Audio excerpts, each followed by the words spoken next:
한 절씩 교독하겠습니다. 삼손이 딥나에 내려가서 거기서 블레셋 사람의 딸들 중에서 한 여자를 보고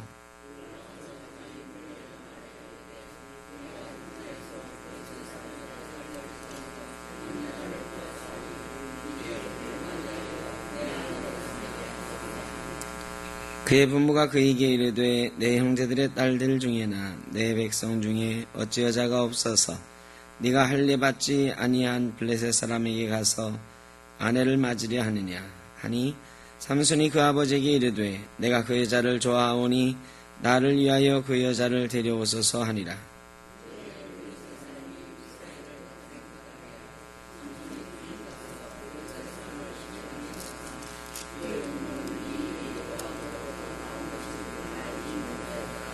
아멘.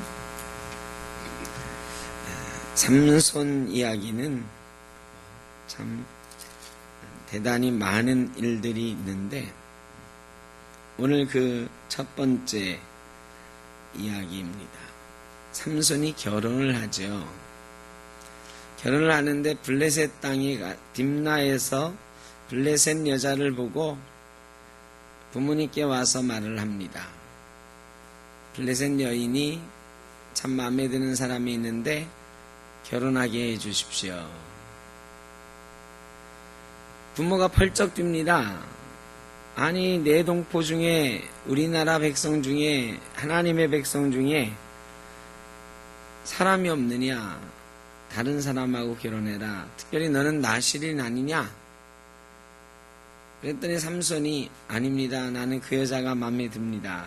하고 우겨서 결혼을 하게 되는 거죠. 뒤에 보면 이 일이 하나님께로부터 나온 일이다 그랬습니다. 여기 오해가 있으면 안 돼요. 블레셋 사람을 치라 하는 것은 하나님에게로부터 나온 일이고 이방 여인과 결혼하여 그 일을 이루라 라는 것도 하나님에게서 나온 것이겠습니까? 우리가 이런 착각에 가끔 빠져요. 하나님의 일이라고 해서 모든 것이 다 괜찮은 것처럼 너무 쉽게 생각할 때가 있습니다. 틀림없이 삼손에게는 명령이 주어졌습니다. 블레셋 사람을 징벌하라. 나 대신 네가 사사가 되어서 블레셋 사람을 쳐라 하는 명령을 받았을 것입니다. 이 일은 하나님에게서 나온 것이 분명합니다. 그러나 삼손이 블레셋 여인과 결혼하겠다 하는 이 마음은 하나님에게서 나온 것이 아닐 것입니다. 그 뒤에도 계속해서 보면 삼손은 여인에게 아주 약한 사람이에요. 여자에게 아주 약합니다. 여러분 목적이 옳다고 해서 수단 방법이 다 옳다고 하면 안 됩니다. 목적이 옳으면 방법도 옳아야 되는 것입니다.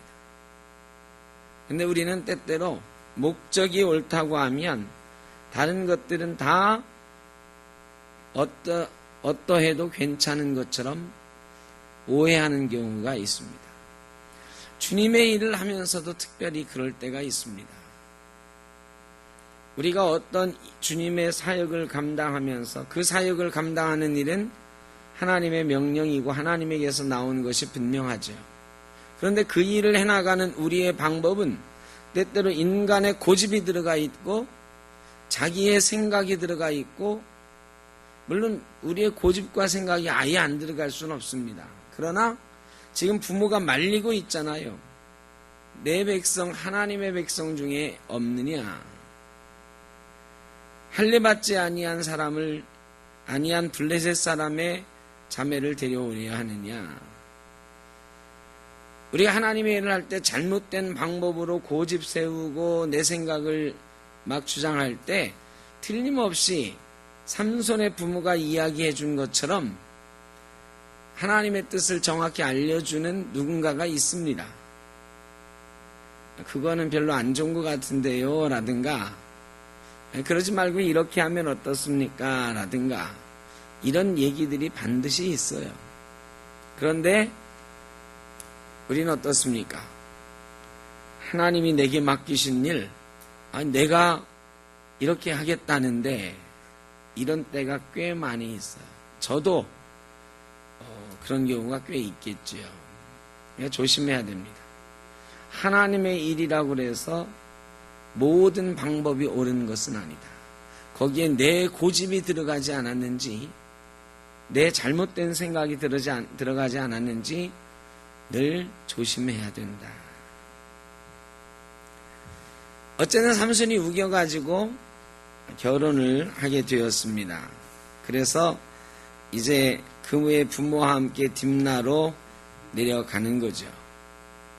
딥나로 내려가는데 어느 포도원에서 사자 한 마리가 나와서 소리를 지르는 거예요. 그때 여호와의 영이 삼손에게 임해서 삼손이 맨손으로 이 사자를 찢어 죽였습니다.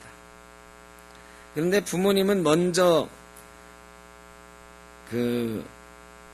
내려갔든지 아니면 나중에 왔든지 삼손이 한 일을 알지 못했어요. 그래서 삼손도 그 일을 말하지 않았습니다. 그리고 여인의 집에 갔지요. 그리고 결혼식 잔치가 열렸습니다. 그런데 이제 삼손이 얼마 후에 그 자리를 또 지나가는데 벌들이 말이죠. 왜 그랬는지 모르겠어요. 이 사자 시체, 사자 가죽 이런 게 벌들을 왜 유인했는지는 모르나 그게 좀 안전하다고 생각을 했을까요? 모르겠습니다. 근데 벌들이, 이 광야의 벌들은요, 우리나라처럼 이 나무나 이런 데다가 꿀을 만들어 놓질 못하거든요. 그래서 석청 이런 게 많아요. 그 세례 요한이 메뚜기와 석청을 먹었다 그랬죠. 여러분, 석청이 이 바위 틈에 벌들이 벌집을 이렇게 만들어 놓은 거거든요. 히말라야의 네팔에 석청 따는 사람들이 있어요. 이거 무지무지 비쌉니다.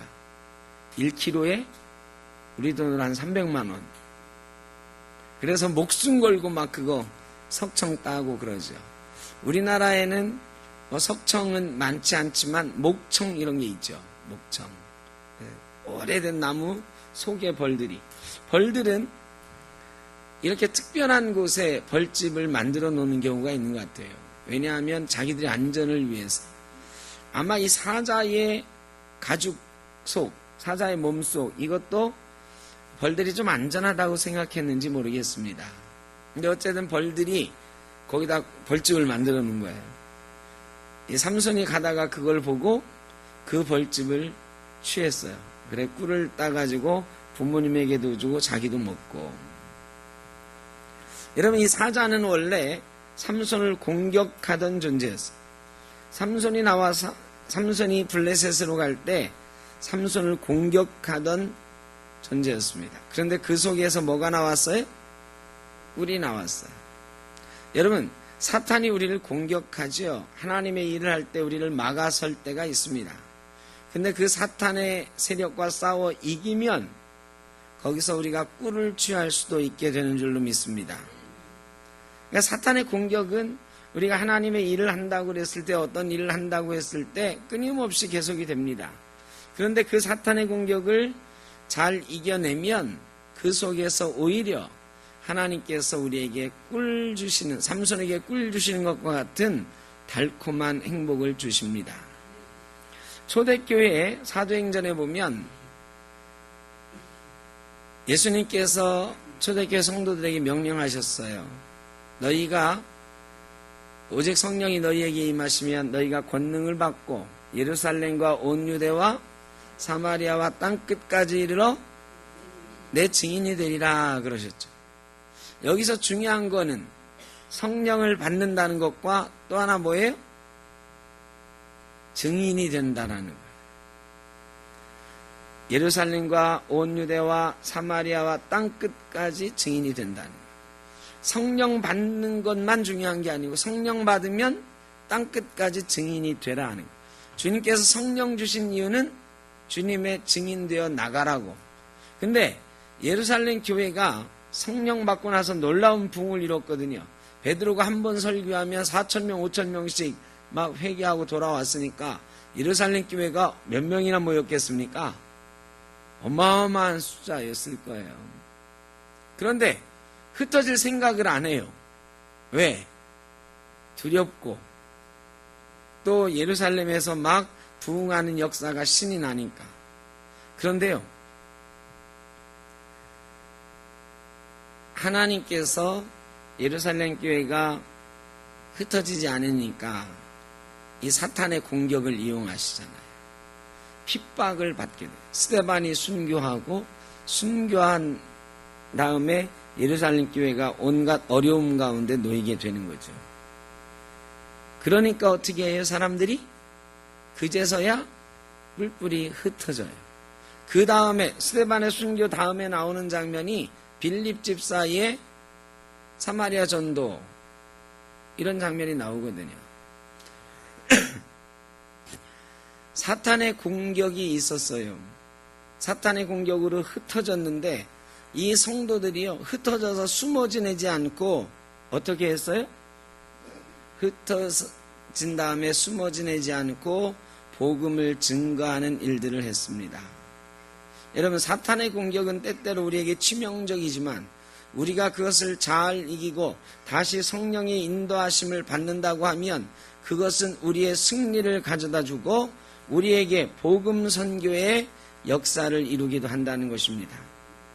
삼손이 사자의 공격을 받았지만 이겼더니 하나님께서 거기에 벌을 통해서 꿀을 주셨다.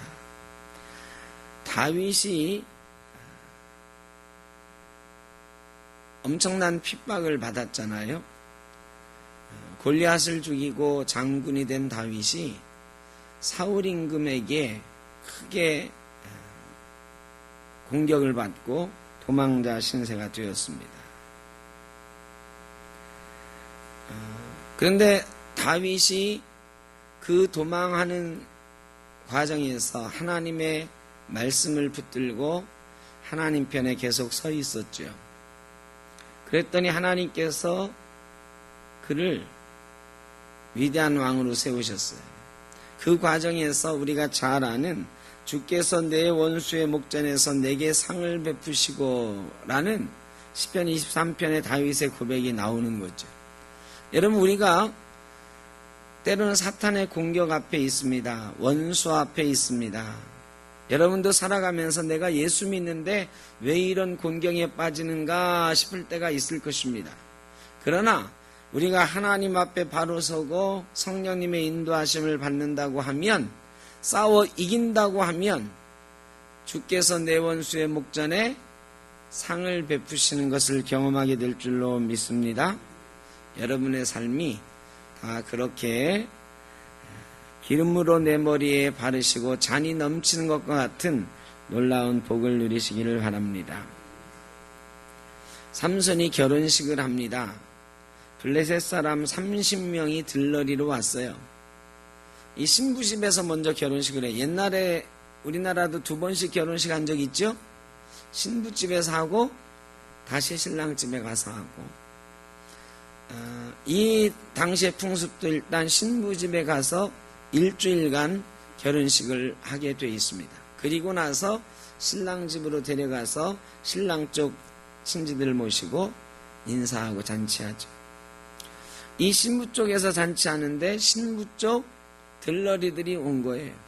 근데 삼손이 이 이스라엘 청년이 왔다고 하니까 아마 여러 가지 이유로 이 블레셋 남자들이 30명 왔을 거예요.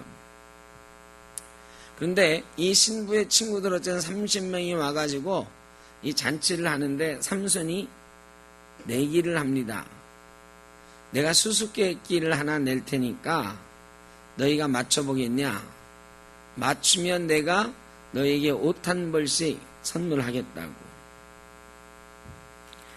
12절에 보면 삼손이 그들에게 이르되 내가 이제 너희에게 수수께끼를 내리니 잔치하는 이래 동안에 일주일 동안 너희가 그것을 풀어 내게 말하면 내가 배옷 30벌과 겉옷 30벌을 너희에게 주리라.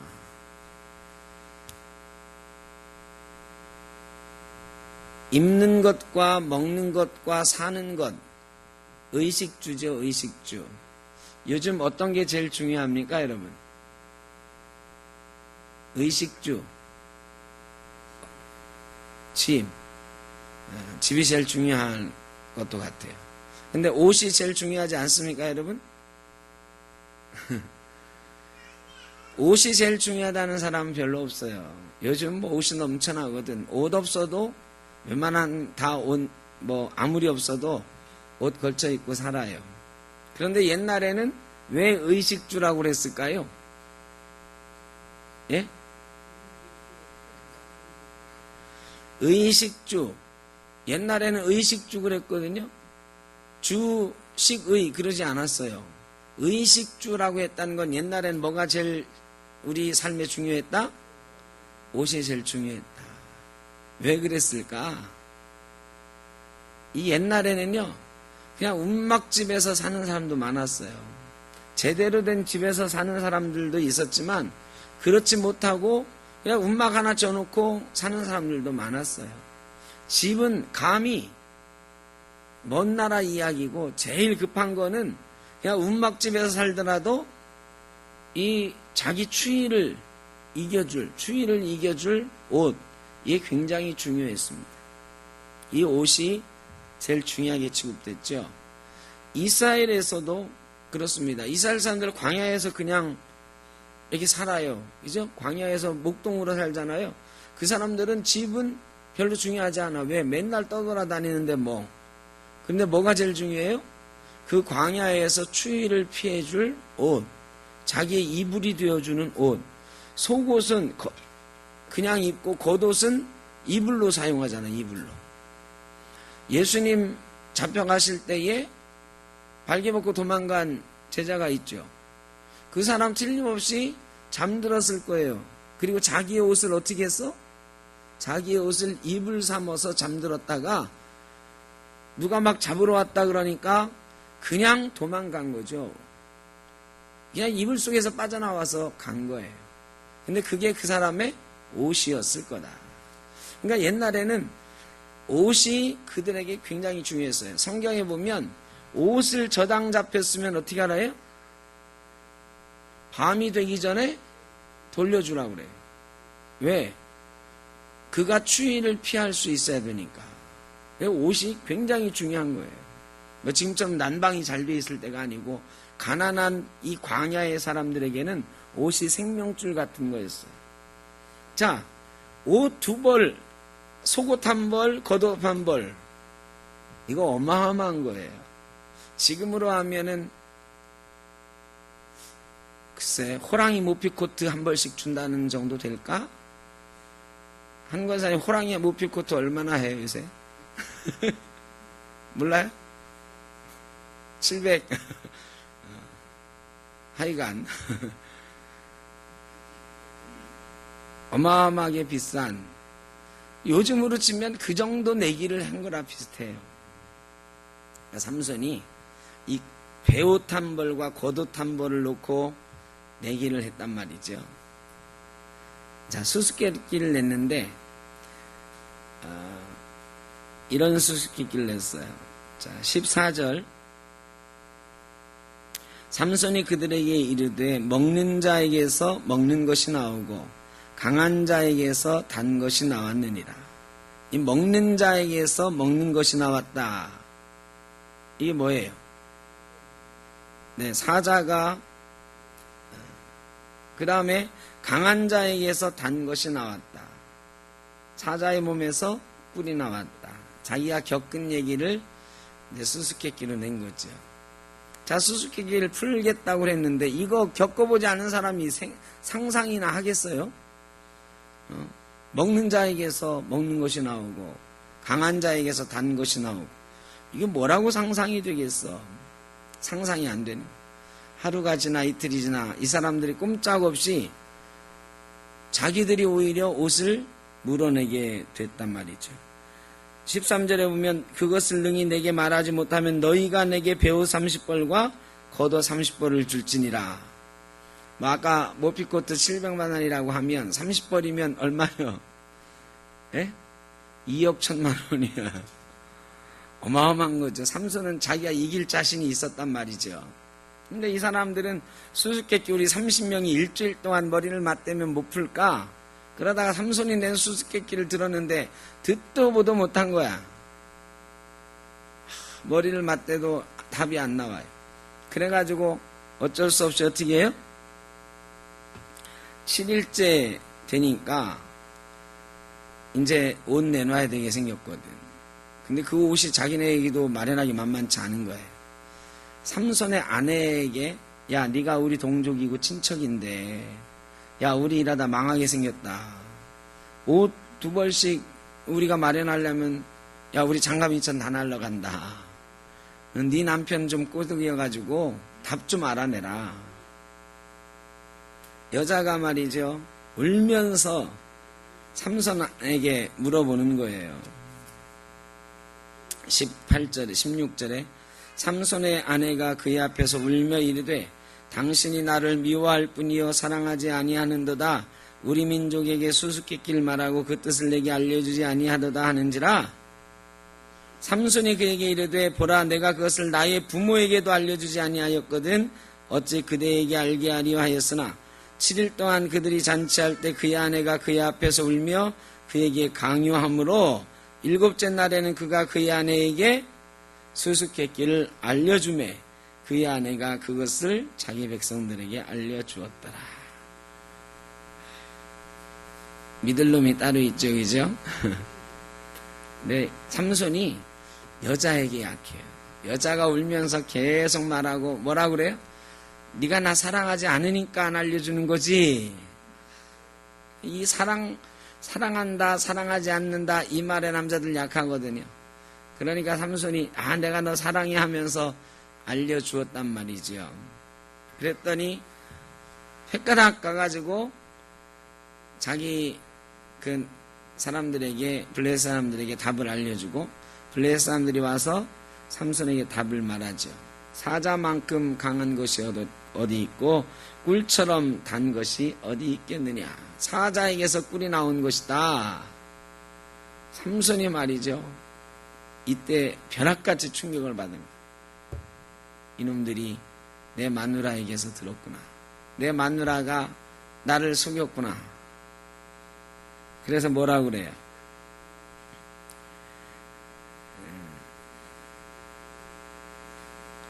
삼손이 그들에게 이르되 18절에 너희가 내 암송아지로 밭 깔지 아니하였더라면 내 수수께끼를 능히 풀지 못하였으리라. 그리고 나서 삼손이 화가 나가지고 블레셋에 다른 데 가가지고요. 다른 동네에 가서 아스글론이라고 하는 곳에 가서 블레셋 사람 30명을 때려 죽여요. 때려 죽이고 어떻게 해요? 그들이 입었던 옷을 벗겨다가 줘버리죠. 여러분, 결국 블레셋 사람을 죽이긴 했어. 그런데 하나님의 명령이 이렇게 이루어지는 것을 하나님이 바라셨던 걸까요? 뭔가 좀 이상하잖아요, 그죠? 삼손을 통해서 블레셋을 징벌하시기로 작정하셨는데 삼손은 예쁜 여자 보고 반해가지고 결혼하는 것. 내가 이렇게 해가지고 여기서 춤추에 들어가서 블레셋을 언젠가 때려 부숴야지. 아무리 생각이 옳았다 하더라도 결국은 블레셋 여인에게 빠져서 이상한 방향으로 가고 있는 거예요. 여러분, 하나님의 일은 정확한 길로 정당한 방법으로 가지 않으면 이렇게 남보기에 우스운 꼴이 되어버립니다. 삼손이 얼마나 우스운 꼴이 되겠어요. 그 뒤에는 더 우스운 꼴이 있지요. 20절에 19절 마지막에 심히 노하여 그의 아버지의 집으로 올라갔고 옷을 툭 던져버리고는 화가 났어요. 그래가지고 어떻게 했어요? 그냥 아버지 집으로 저 혼자 가버린 거야. 저 혼자 가면 돼야 안 돼요? 누구를 데리고 가야 돼? 부인을 데리고 가야지. 어쨌든 아무리 이방 여인이라도 지가 결혼하자고 그래서 일주일 동안 결혼식을 했고 자기 아내가 되었는데 말이죠. 화가 난다고 그 아내를 팽개쳐두고 저 혼자 가는 거예요. 자, 그 당시에 남편이 아내를 버리면 그 아내는 다른 남자에게 장가갈 수 있었어요. 시집갈 수 있었어요. 삼손이 아내를 팽개치고 가니까 결혼식이 완료된 게 아니야. 남편 집에 가가지고 며느리 왔습니다 하고 인사하고 동네 사람들에게 우리 집 며느리입니다, 내 아내입니다 해야 결혼식이 끝나는 건데, 삼손이 화가 나가지고 그 과정을 빼먹고 그냥 자기 집으로 저 혼자 가버렸더니 20절에 삼손의 아내는 삼손의 친구였던 그의 친구에게 준 바 되었더라. 이 여인이 다른 남자, 그것도 삼손의 친구에게 시집가 버렸다. 이게 나실인이란 말, 삼손이 구별된 사람. 그런데 꼴이 우습잖아요. 이방 여인하고 결혼하기로 했으면 사실은 끝까지 책임을 지든지 아니면 정당한 절차를 거쳐서 위자료 주고 이혼을 하든지, 뭐 이혼하는 거는 당시에 남자가 이혼을 원하면 이혼할 수가 있었으니까요. 그런데 무책임하게 팽개쳐버리고 자기 친구에게 그 아가씨가 가도록 만들었단 말이죠. 여러분, 어떤 일이 잘 안 될 수도 있습니다. 그런데 화가 난다고 그래가지고 일을 이렇게 그르치면 이게 하나님의 영광이 드러나고 있냐고요. 삼손이 나실인이고 이스라엘을 블레셋에게서 구원하게 될 사사로 예언받은 사람인데 지금 하나님의 영광이 어떻습니까? 잘 드러나고 있습니까? 뭐 이런 사람이 사사야. 요새 말로 뭐 이런 사람이 목사야. 이런 소리 듣기에 딱 맞춤이잖아요. 여러분, 우리가 성령 충만 받고 능력 받는 것도 중요합니다. 어떤 직분을 받고 하나님의 일을 하는 것도 중요합니다. 그런데 가장 중요한 것은 기본이 돼 있어야 돼요. 하나님 앞에 내가 바로 서 있는가? 내가 지금 하나님의 영광을 드러내고 있는가? 대단한 일 하지 않아도 괜찮다고요. 내가 지금 하나님의 영광을 드러내고 있는가? 아니면 사람들한테 뭐 저런 놈이 다 있어. 뭐 예수 믿는다는 놈이 저래. 이렇게 손가락질 받고 있는가? 삼손이 말이죠. 얼마나 손가락질 당했겠어요. 그 친구들 30명이 옷 받고 나서 삼손이 그냥 가버리니까 에이, 저 멍청한 놈. 여러분, 삼손이 위대한 능력을 가지고 있어요. 사자도 찢을 만한 능력도 있고요. 블레셋 사람 30명을 혼자 때려 죽일 만한 능력도 있어요. 그런 능력이 있으면 뭐하냐고. 하나님 앞에 바로 서지 못하니까 하나님의 영광을 오히려 가리고 사람들의 조롱거리가 되는 거예요. 더 나중에 나가면 더 심각한 조롱거리가 되죠. 지금이라도 깨달았어야 되는데 삼손은 젊을 때에 이런 실수를 반복하면서 결국은 점점 더 하나님이 원하시는 것과는 다른 길로 가게 됩니다. 그런 삼손의 모습에 대해서 우리 앞으로 15장, 16장에 걸쳐서 살펴보려고 합니다. 저와 여러분에게 삼손과 같은 능력이 있기를 주의 이름으로 축원합니다. 그러나 그것보다도 그 능력보다도 먼저 하나님 보시기에 기뻐하실 만한 그런 마음과 자세가 우리에게 있어서 능력은 없어도 하나님 기뻐하시는 모습으로 살아가는 저와 여러분 되시기를 주의 이름으로 축원합니다. 기도하겠습니다.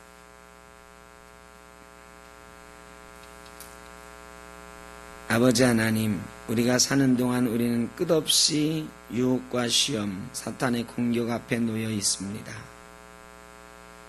하나님 능력으로 이기게 하시기를 원합니다. 성령 충만하면 우리가 이길 수가 있습니다. 삼손이 사자를 찢은 것처럼 그 사탄의 공격을 이겨낼 수가 있습니다. 우리에게 성령의 능력을 허락하여 주옵소서.